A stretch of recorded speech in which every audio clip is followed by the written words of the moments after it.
ఓం హ్రీంకారాసనగద్భితా నలసికాం సౌహ క్లీం కళాంభిప్రతీం సౌవర్ణామ్రధారిణీం వరసుధాధౌతాం త్రినేత్రోజ్వలాం వందే పుస్తకపాశమంకుశధరాం స్రగ్భూషితాముజ్వలాం త్వాం గౌరీం త్రిపురాం పరాత్ప్రగలాం శ్రీచక్రసంచారిణీం.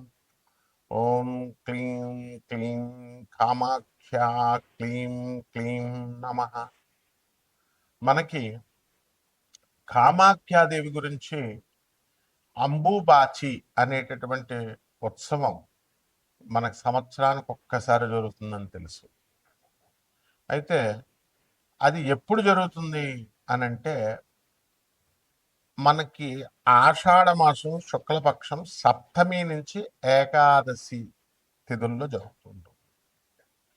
అయితే అమ్మవారు ప్రతి నెల కూడా రజస్వలవుతుంది, మనకి బహిష్ట అవుతుంది. అయితే సంవత్సరానికి ఒక్కసారి మాత్రమే మనం ఆ టెంపుల్ అథారిటీస్ వాళ్ళు ఫంక్షన్ చేస్తారు.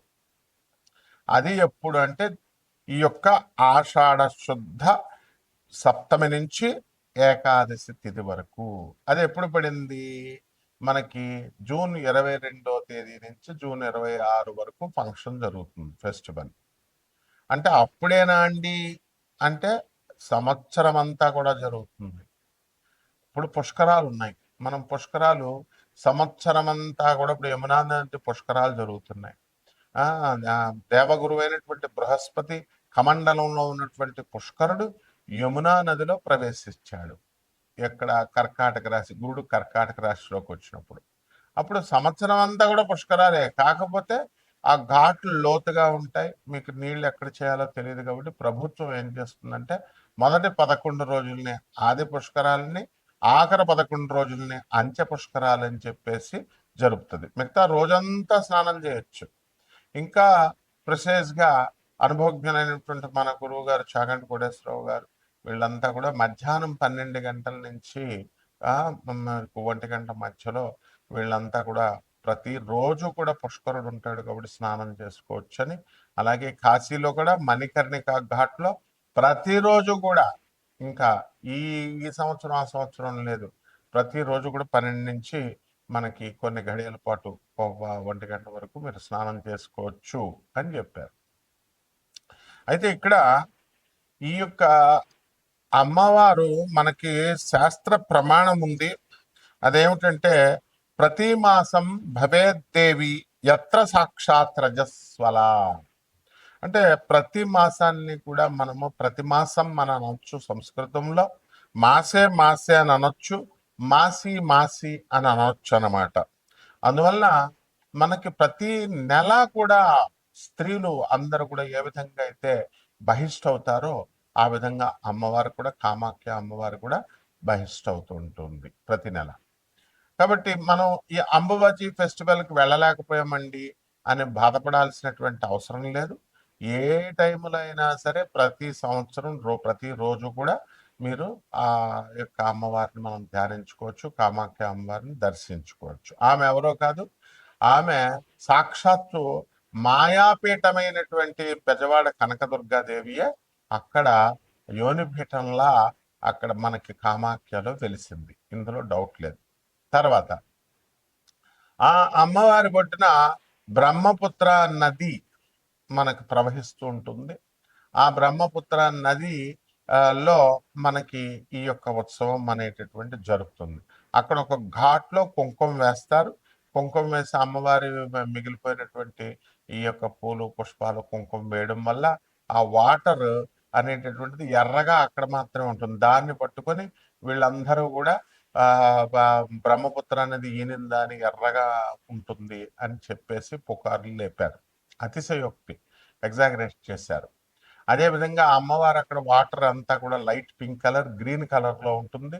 అక్కడ ఐరన్ ఆక్సైడ్, సిన్నాబార్ అనేటటువంటి మెగ్నీషియం సల్ఫైడ్ మెటల్స్ ఉండడం వల్ల ఈ యొక్క ఆ వాటర్ ఏమవుతుందంటే రెడిష్ బ్రౌన్ కలర్లోకి చేంజ్ అవుతుంది. గ్రీన్ కలర్లో ఉన్నటువంటి light green colour, light pink కలర్లో ఉన్నటువంటిది రెడిష్ బ్రౌన్ అవుతుంది. ఈ అంబుబాచి ఫంక్షన్లో కామాఖ్య టెంపుల్లో ఏం చేస్తామంటే మనము యోనిపీఠంగా ఉంది కాబట్టి అక్కడ యోని ఆకారంలో ఒక రాయి ఉంటుంది ఆ విగ్రహం. దాని మీద ఎర్రని గుడ్డ వేస్తారు. అది కూడా మనకి అందరు కూడా తెల్ల గుడ్డేస్తే ఎర్రగా అయిపోయిందని ఏదో చెప్తారు, ఎగ్జాగరేట్ చేస్తారు. మామూలుగా ఇప్పుడు అక్కడ గౌహతిలోనే కాదు, శక్తి క్షేత్రాల అమ్మవారి క్షేత్రంలో మెరిసేటటువంటి ఎర్ర అది తలకు కట్టుకుంటాం కదా, అలాగా జెండాలకు వేస్తాము. ఆ షైనింగ్ వచ్చేటటువంటి రెడ్ క్లాత్ ఆరెంజ్ కలర్ లో ఉన్నటువంటిది వేసి కప్పుతారనమాట. తర్వాత అంబుబాచి ప్రసాదంగా ఎలాగైతే గాణగాపురంలో ఆ పాదుకల్లో ఉన్నటువంటి ఆ గంధాన్ని తీసి మరి అడిగిన వాళ్ళకి ఇస్తూ ఉంటారు. అంటే డబ్బులు ఇచ్చిన వాళ్ళకి, పంతులు గారికి డబ్బులు ఇస్తే ఇస్తారు, 1000 రూపాయలు, 10,000, 5,000 అట్లా అనమాట. అది డిమాండ్ వీళ్ళు క్రియేట్ చేయడం వల్ల వాళ్ళు అలా తయారయ్యారు. ఇక్కడ కూడా అంతే, తెలిసిన వాళ్ళకి ఇచ్చే సీన్ ఏం లేదమ్మా. అక్కడ ఎవరైతే డబ్బులు కడుతూ ఉంటారో వాళ్ళకి ఇస్తా ఉంటారు అనమాట. కాబట్టి అక్కడ అదేమీ అవసరం లేదు మీకు. అంబుబాచి అమ్మవారి ఎప్పుడు కూడా బ్రహ్మపుత్ర నది బ్రహ్మదేవుడు అక్కడ సృష్టించాడు. ఆ వాటర్ అక్కడ ఒక స్ప్రింగ్ ఉంటుంది, అంటే వాటర్ ధార, నీటి ధార ఆ అంబుబాచి అమ్మవారి కామాఖ్య టెంపుల్ లోపల అది ఆ యోనిపీఠం మీదగా స్రవిస్తూ ఉంటుంది, ప్రవహిస్తూ ఉంటుంది. ఆ వాటర్ని కొంచెం తీర్థం కింద మనం తాగుతాము.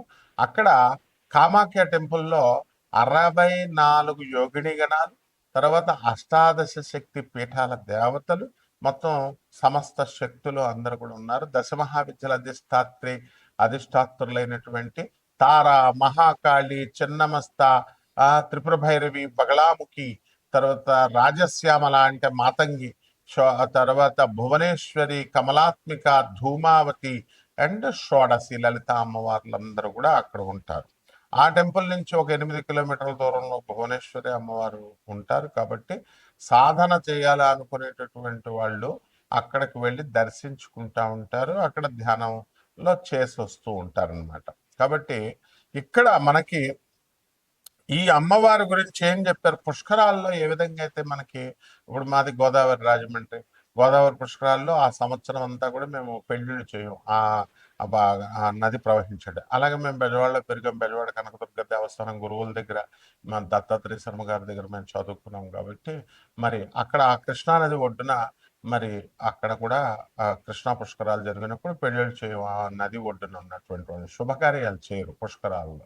అదే విధంగా ఈ అంబుబాచి ఫంక్షన్ జరుగుతున్నప్పుడు మనం ఏం జరుగుతుంది అనంటే, పురాణాల్లో చెప్పబడినటువంటి శుక్తి మనకి అంబువాచి త్యాగధినే గృహారంభే ప్రవేశనే గృహేచ్ఛ ఏమంటాడు, వాపి తటాకారంభేచ గృహేచ కృషి కర్మణి, అంటే ఈ పనులు చేయకూడదని చెప్తోంది. ఏమిటా పనులు? అంబుబాచి అన్న అంటే రవీంద్రనాథ్ ఠాగూర్ అనడానికి బెంగాల్లో రవీంద్రనాథ్ పలుకుతారు వాపదులు, రవీంద్రనాథ్ ఠాగూర్ అని. అలాగే అంబుబాచి అయితే అంబుబాచి అంటారు. కాబట్టి అంబుబాచి త్యాగతినే ఏమిటి, ఆ రోజుల్లో ఏం వదిలేయాలట, గృహారంభే, గృహాలు కొత్తగా గృహ ప్రవేశాలు చేయకూడదు, ప్రవేశనే, తర్వాత వాపి తటాకాలు, ఈ నూతులు తవ్వించడాలు, ఇలాంటి సరస్సులు వేయడాలు, ఇలాంటి అన్ని కూడా ఆరంభాలన్నీ కూడా చేయకూడదు, కొత్త నూతన గృహప్రవేశాలు చేయకూడదు. కృషి కర్మని, వ్యవసాయం చేసేటటువంటి రైతులు కూడా ఈ పనులు మానేసుకోవాలి అని చెప్పారు. బాగుంది. అయితే ఈ కామాఖ్య పండగ, కామాఖ్య టెంపుల్ అసలు ఎందుకు ఆవిర్భవించిందండి? ఎందువలన అంటే, ఇప్పుడు జనరల్ గా మనము ఈ ఆడవాళ్ళు ప్రతి నెల కూడా బహిష్టులు అవుతూ ఉంటారు. అది కొంచెం దూరంగా కూర్చోండి అని అంటారు, ముట్టుకోకుండా కూర్చోండి, బయట కూర్చోండి అంటారు. కారణం ఏమిటంటే రెస్ట్ ఇవ్వాలనేటువంటి ఉద్దేశంతో. వీళ్ళ వంటగదిలోకి వెళ్ళొద్దు అంటారు, వంట చేయొద్దంటారు, వంట ముట్టుకోవద్దంటారు. ఈ పనులు ముట్టుకోవద్దమ్మా అంటే ఏంటి, నువ్వు వెళ్ళి ఒక మూల రెస్ట్ తీసుకో. ఎందుకనంటే ఇక్కడ హార్మోనల్ ఇంబ్యాలెన్స్ వల్ల మీకు ఈ యొక్క సమస్యలు అనేటటువంటివి వస్తాయి. ఇది ఋతుక్రమం, ఇది సృష్టి రహస్యము. అందువలన మళ్ళీ నెక్స్ట్ కి ప్యూబర్టీ అండ్ ఫెర్టిలిటీకి, సంతానోత్పత్తి చేసేటటువంటి శక్తి పుంజుకుంటుంది. కాబట్టి ఆ గర్భాశయం, అందువలన రెస్ట్ తీసుకోమ్మా అంటారు. And goddess Kamakhya is the very form of earth. అందువలన ఆమె భూరూపంలో ఉన్నటువంటి భూదేవి కాబట్టి ఆ భూమికి మనం రెస్ట్ పీరియడ్ ఇవ్వాలన్నమాట. అందుకనే ఈ కార్యక్రమాలన్నీ కూడా వ్యవసాయము, దున్నడాలు ఇలాంటి అన్ని కూడా చేయొద్దు, గోతులు తవ్వడాలని చెప్పాం. అలాగే ఈ యొక్క రజస్వలాన్ని అది మనం ఇర్రెస్పెక్ట్ ఇస్తున్నారు అనేటటువంటి ఆ భావంతో మనం ఉంటాము. No, it is honour. అప్పుడు ఆ కామాఖ్య అమ్మవారికి ఆ స్త్రీ యొక్క బహిష్ట అనేటటువంటిది గౌరవప్రదమైనటువంటి పని, పవిత్రమైనటువంటి క్రియ అనేటటువంటి దాన్ని చెప్పడం కోసమే ఈ అంబుబాచి అనేటటువంటి ఫెస్టివల్ ని మనం కామాఖ్య టెంపుల్లో జరుపుతాం అన్నమాట. ఆ తర్వాత ఈ యొక్క కామాఖ్య అమ్మవారి యొక్క ఇప్పుడు వాళ్ళంతా ఎగ్జాగరేట్ చేసి చెప్తున్నారు. ఈ టెంపుల్కి వెళ్తే అసలు ఇంకా అష్టాదశ శక్తి పురాణాల్లో చెప్పేశారు. అష్టాదశ శక్తి పీఠాలకు అత్యంత శక్తివంతమైనటువంటిది అవేమీ కావు. అష్టాదశ శక్తి పీఠాలు అన్నీ కూడా ఈక్వల్. అండ్ ఈ యొక్క అష్టాదశ శక్తి పీఠాలు అన్నీ కూడా అన్నిటికీ మూలపీఠము, మాయాపీఠము బెజవాడ కనకదుర్గమ్మ దేవస్థానం. కాబట్టి అందువల్లనే ఆమె నుంచి ఈ అష్టాదశ శక్తి పీఠాలైనా, ఈ కామాఖ్య అమ్మవార్లైనా, మొత్తం దశమహావిద్యలన్నీ కూడా ఆవిర్భవించారు. ఆమె ఆది పరాశక్తి. అమ్మల గన్న ఎమ్మ ముగురమ్మల మూల పుటమ్మ చాలా పెద్దమ్మ సురారులమ్మ వేల్పుటమ్మల మనంబుల నుండెడి అమ్మ దుర్గ మాయమ్మ కృపాబ్ధినిచ్యుత మహత్వ కవిత్వ పటుత్వ సంపదల్ అని పోతనామార్చులు అమ్మల్నే కన్నా అమ్మ అమ్మ జగన్మాత తల్లి నువ్వు దుర్గా అని ప్రార్థిస్తాడు. అదేవిధంగా ఈ యొక్క ఆ మనకి బెజవాడ ఇంద్రకీలాద్రి పర్వతం మీద వెలిసింది కృతయుగం అన్నట్టు. అప్పుడు ఆ అర్జునుడు మనకి అక్కడి నుంచి పాశుపతాస్త్రాన్ని తెచ్చుకున్నాడు ఆ కొండ మీద. కాబట్టి ఆ బెజవాడ కనకదుర్గమ్మ దేవస్థానం ఎలాంటిదో, ఈ శ్రీశైలం అమ్మవారు భ్రమరాంబ ఎలాగో, కాళహస్తి జ్ఞానప్రసూనామ్మకి ఎలాగో, అష్టాదశ శక్తిపీఠాల దేవతలు ఎలాగో, ఈ ఈ యొక్క కామాఖ్య అమ్మవారు కూడా అంతే శక్తివంతమైనటువంటిది. ఆమె అక్కడ వెలిసింది కాబట్టి ఈ పీఠం ఎక్కువ, ఆ పీఠం తక్కువ అనేది మనం చెప్పుకోకూడదు. అట్లాగా డిస్క్రిమినేట్ చేయకూడదు. ఇది కూడా ఎగ్జాగరేషన్ అవుతుంది. కాబట్టి శాస్త్రం ఏం చెప్తుంది? మాయాపీఠం అది అమ్మవారు. జ్ఞానినామ చేతాంశ దేవి భగవతి సా బలాద కృష్య మహాయ మహామాయా ప్రయచ్చది అని చెప్తుంది. జ్ఞానులు సైతం మాయలో పడేస్తానంటుంది. యా దేవి సర్వభూతేషు మాయారూపేణ సంస్థిత నమస్తస్యే నమస్తస్యే నమస్తస్యే నమో నమః అన్నాడు. మాయలో మాయ రూపంలో ఉన్నటువంటి ఆ శక్తి నుంచి సృష్టించబడింది ఈ అష్టాదశ శక్తి పీఠాలు. 51 శక్తి పీఠాల్లో ఒకటైనటువంటి కామాఖ్య కూడా. కాబట్టి ద్వాదశ రాశుల మీద ఈ కామాఖ్య అమ్మవారు ఉపాసన ఇంట్లో చేసుకోవడం ద్వారా అక్కడికే వెళ్ళలేదని బాధపడాల్సినటువంటి అవసరం లేదు. అక్కడికి టెంపుల్స్కి అసలు వెళ్ళాల్సినటువంటి అవసరం లేదు. అందరూ కూడా ఏంటంటే ఎంకరేజ్ చేసేస్తున్నారు, టెంపుల్స్కి వెళ్ళండి, టెంపుల్స్కి వెళ్ళండి. అప్పుడు ఆ మధ్య అరుణాచలాన్ని ఎంకరేజ్ చేశారు, అంతకుముందు షిరిడీని ఎంకరేజ్ చేశారు, ఆ తర్వాత కాశీ మించింది లేదన్నారు. అంటే సంవత్సరానికి ఒక టెంపుల్ ఫేమస్ అవుతూ ఉంటుందా?